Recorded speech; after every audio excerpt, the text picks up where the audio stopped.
Bible. John Murders, a true story of Glasgow's shadowy slayer. In the late 1960s, Glasgow, Scotland was gripped by fear as a serial killer stalked the city's vibrant dance halls, targeting young women after a night of revelry. Known as Bible John, the killer murdered 3 women between 1968 and 1969, strangling them with their own stockings and leaving their bodies in alleyways or tenement backyards. Named for his reported habit of quoting scripture and his polite demeanour, he vanished after his final kill, leaving behind one of Scotland's most enduring unsolved mysteries. The case, steeped in urban folklore, continues to haunt Glasgow's gritty streets. Who was Bible John, and how did he melt into the city's shadows?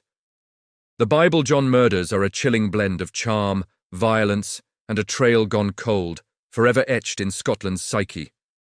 The terror began on February 23, 1968, when Patricia Docker, a 25-year-old nurse, was found strangled in a Carmichael Place alley, naked except for a shoe. She had been at the Barrowland Ballroom, a popular Glasgow dance hall, the night before.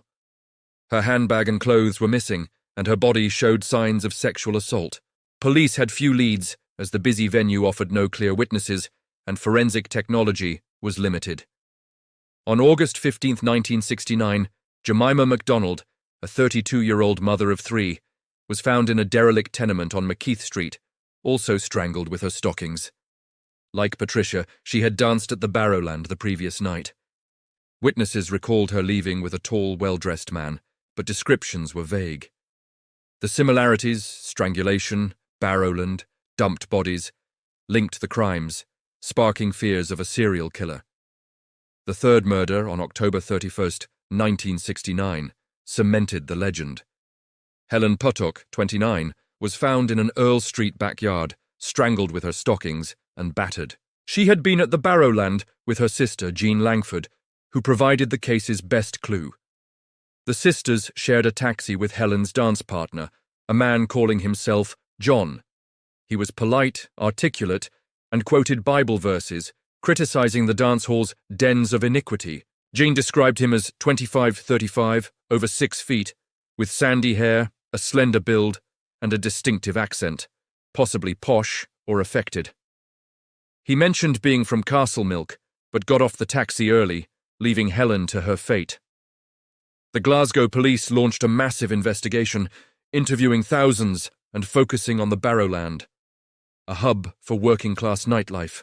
Jona A.'s detailed account led to an Artist S sketch, Scotland A's first widely publicised suspect composite, depicting a sharp-featured man with short hair. The Bible John nickname, coined by the press, stuck, amplifying panic.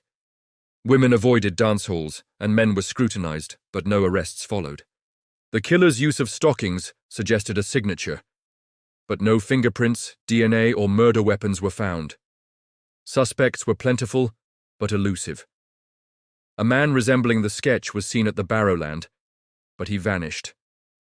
Police investigated local religious zealots, given the Bible-quoting clue, but found no matches.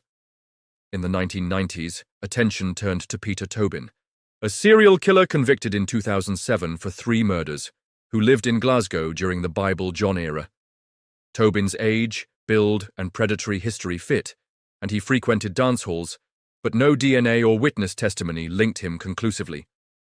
Another theory pointed to a police officer or someone with forensic knowledge, given the clean crime scenes, but no evidence emerged. The case's eerie details fuel its mystique. Bible John's charm disarmed victims. He danced well, spoke eloquently, and blended into the crowd. His use of victims' stockings, left knotted around their necks, suggested a ritualistic or fetishistic drive. The bodies were dumped brazenly near busy tenements, yet no one heard screams.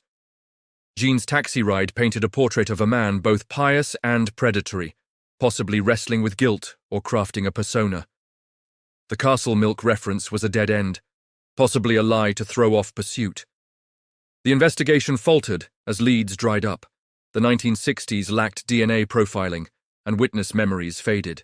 The Barrowland's transient crowd, sailors, workers, students, made tracing suspects hard.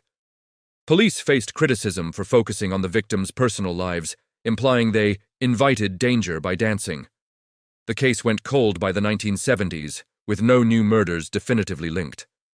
A 1996 exhumation of a possible fourth victim yielded no DNA, and Tobin's 2007 arrest revived hope, but no proof.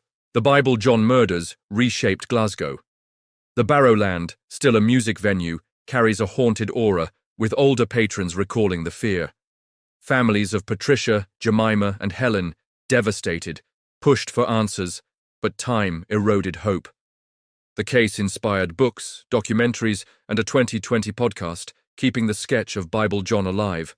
Modern forensics offer little, as evidence was lost or never collected. Today, the Bible John murders remain unsolved, with 3 confirmed victims and no justice served. Glasgow's tenements and dance halls pulse with life, but the shadow of a scripture-quoting killer lingers. Was he a tormented loner, a serial predator like Tobin, or a myth born of panic? Bible John's verses, like his crimes, echo in a city that cannot forget. If you enjoyed this videos, follow me, like, share, and subscribe for more content like this. Thank you.